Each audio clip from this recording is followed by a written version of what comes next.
Добар ден, ученици! Денес ќе се запознаеме со автоматско фурнирање. Автоматското фурнирање се користи во современите технолошки процеси на добивање фурнирани плочи. На овој слайд гледаме шематски приказ на автоматско фурнирање, а под самата шема ни е дадена легенда со сите фази и операции. За да ви биде се во ова појасно, јас постапно ќе ви ги објаснам фаза по фаза. На почетокот имаме маса за автоматско подигање и поместување на плочите. На таа маса се поставува камара од плочи кои треба да се фурнираат. Плочите може да бидат медијапански плочи, плочи од иверица, панел плочи. Секоја плоча една по една влегува во уреди за чистење на плочите од прав.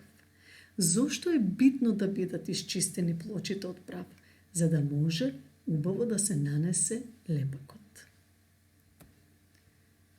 Овде гледаме уред за нанесување на лепило. Тој се состои од два пара ваљаци, горе и долу.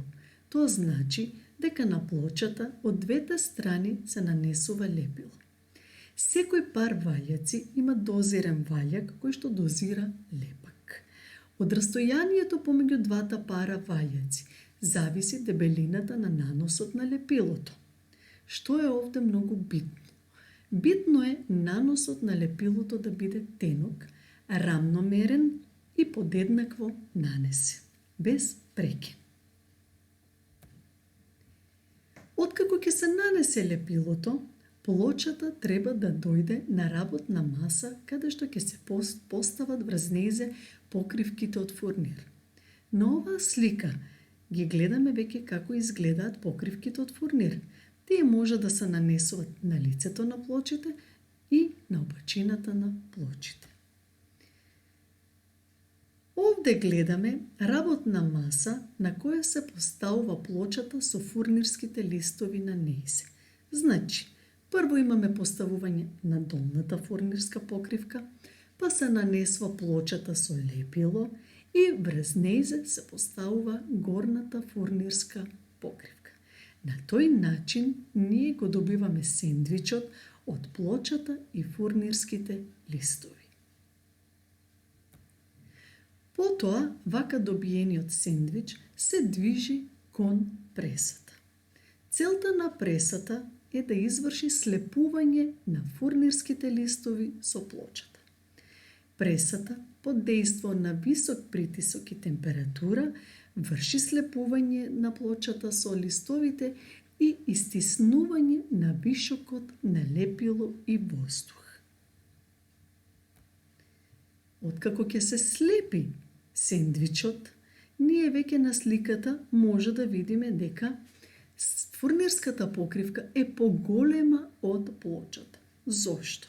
Секогаш се пушта фурнирската покривка со надмер, за да не дојде до нееднакво покривање на плочата со фурнирот. После слепувањето, односно после пресувањето, со скалпер се отстранува вишокот на фурнир, односно надмерот. Вака пресуваните плочи се поставуваат во камари и одат на понатамошна обработка.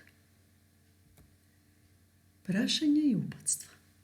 За да ви биде се во ова појасно, мој совет ви е да го погледнете видеото што се наоѓа на овој линк, а потоа со своји зборови да го објасните процесот на автоматско фурнирање на плочите. Ова беше се за денешната наставна единица. Со нови наставни единици се гледаме наскоро.